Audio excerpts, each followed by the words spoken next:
Mike Winters.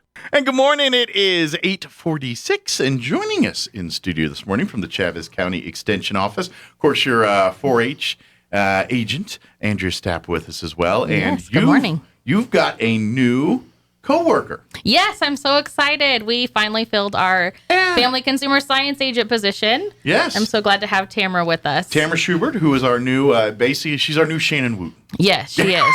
And she actually worked or was a 4-H'er under Shannon. So Okay. was. Yep. So this is you stepping in, and you know exactly how things were going. So it's kind of, the old ways, and you get to incorporate that with your new stuff. That is right. Of course, for folks that didn't take advantage of that side of things through the extension office, that is, I guess you could say the home ec side is kind of, but everything with our diabetic cooking series, our diabetic education classes, obviously a lot of the 4-H stuff with the sewing and things at the fair, that kind of falls under Tamara's new position here and everything else. So I would imagine you be on the lookout for some of these events and classes and things coming in the near future here. Yes, we're getting ready to get stuff started. I have a few things to touch up with them, but then we'll hit the ground running. All right. So I got to ask, are you as a fan of cooking and the food and stuff? Because I know Shan and I usually spent most of the time talking about food.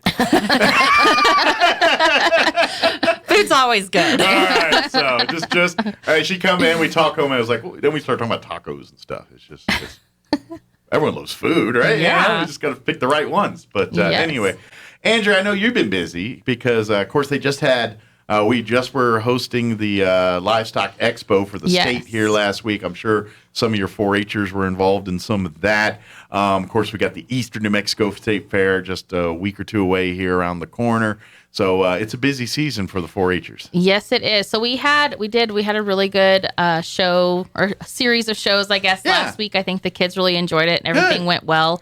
So shout out to all of those that put that together. They did an awesome job. I would imagine for them, too, especially some of your younger ones, that's their first time in that big of a setting because we had quite the crowds out there. It was the entire state, kids showing animals and things. So I would imagine, I've never been to the actual state fair's livestock, but I imagine it's comparable to some of the sizes of those shows. I mean, we had over 400 pigs, and I don't know. I don't know how much they normally have at State Fair, but I would say it's pretty comparable. And I don't think we usually have that many at Eastern. So it was a big show. I know from our video guy standpoint, because they videoed a lot of the shows, nothing went on time as far as, because like the pig show was supposed to stop at one point, but there were so many pigs. Right. So if things were supposed to start at 2, if like there was a show before, just because there's so many, it was actually an hour or two later. Wednesday went on time because dairy heifers actually started at 4. So by Wednesday they were rolling. Figure it out, but there was such a great response, which is a good thing. You want that. This is all good stuff, and we're glad to see. And I'm hopefully all the kids, especially some of our livestock auction. I've heard they did well and did cleaned up there. And a lot of kids got some money for their next projects or college and things. Hopefully, everyone didn't spend all their money and going to shell out some here at the Eastern New Mexico State Fair for our local kids here. So. Yeah, I think they did a good job of bringing in some buyers for the sale too. Good. Yeah, we want to stack the deck. Yes. We're cheating all we can, and we don't care. It's open. We just want to make sure that we can still support those kids at Eastern Fair too. So they did a good job with that. We joke around and all this. I mean, obviously, this is a big deal for the kids because this is college money. This is project money. But at the end of the day, the real big picture and why it's so great to support these kids, this is the future of the ag industry. If we don't nurture it and support it now, there is no ag future. There isn't. It's going to go the way of the dodo. Demand's growing every year for food. And globally, we have less and less people in the ag industry. This is, so please, let's come out there and play way overinflated prices for cows and pigs to help these kids because they're going to be the ones running the ag industry when we're all old and gone. So So please bid generously, bid hardy, and let's support these kids. Yes, and I definitely come out to the Eastern New Mexico State Fairgrounds in a couple weeks, starting on the 4th of October. We'll in the education building, and Tamara's going to get to help with that this time. Oh yeah, and I don't have to do it all by myself. You dove right in right before fair time. I did. Hey, we were trying. Yes. So does that mean you get to judge? like foods and sewing and things? I don't get to judge. I'll be the one kind of helping organize things and put together. Yes. Mm-hmm. But you get to sample, right? As an administrator. Oh, have you ever sampled that many cakes and biscuits all in one day? Unfortunately, I have. I used to do the show in Artesia for 8 years. And so they asked me to judge some of the baked goods things at the Eddy County Fair. And at first, you're like, what a great idea. Yeah. You want me to eat a bunch of cookies and cakes and breads? Yeah, pot, sure. Yeah. I think I'll sack.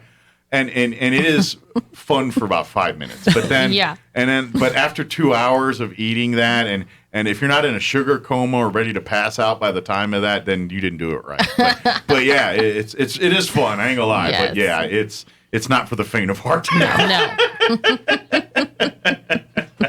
So you got to get some training in, or I guess, well, you've been an ag it sounds like a good portion of your life here. So. I grew up in the Chaves County 4-H program, but I was also an agent in Albuquerque for many years before I moved to Texas. Okay, very good. Yeah, so we got an experienced agent here. Good deal. So you got this. It's just a matter of doing it and getting it the way, getting accustomed to the people and the way things are done here versus where you did it, and then implements of that. Right. Too. So I got to ask, what's now coming in fresh? Is there ideas and things that right out the gate you're kind of like, this is something I mean, not tomorrow, dude, but as your tenure here as the home ec agent here? We want to look at some programs that are currently going and seeing what we can do there. But then we're also looking at maybe partnering with some of the schools and the businesses to put in some new classes as well. Yeah, absolutely. Again, like we were saying before, this is an industry that we need to, when it comes to home economics, I mean, all of this side of it, this is these technologies kind of changing the way we do some of this stuff. And I mean, I'm not saying that's a bad thing, but you got to know how the sausage is made to make the new sausage, if that makes sense. You know what I mean? You gotta know the ways to do the new ways and things like that. So it's important to do all that. Anyway, but come out to the fair. I know this is not really recruiting season for 4-H and things, but if you're out at the fair and you see the shows, I'm sure there's going to be people to talk to if your kids are like, I want to do this and get involved in this, and they can, I'm sure if they swing by the education building or hang out one of the show rings there, they'll find people that can point them in the right direction. So October 1st is actually our new start of our new year. The new season here. Yes. And so we're still waiting on enrollment forms because we're switching to a new enrollment system. And so the state office hasn't given us those yet. Gotcha.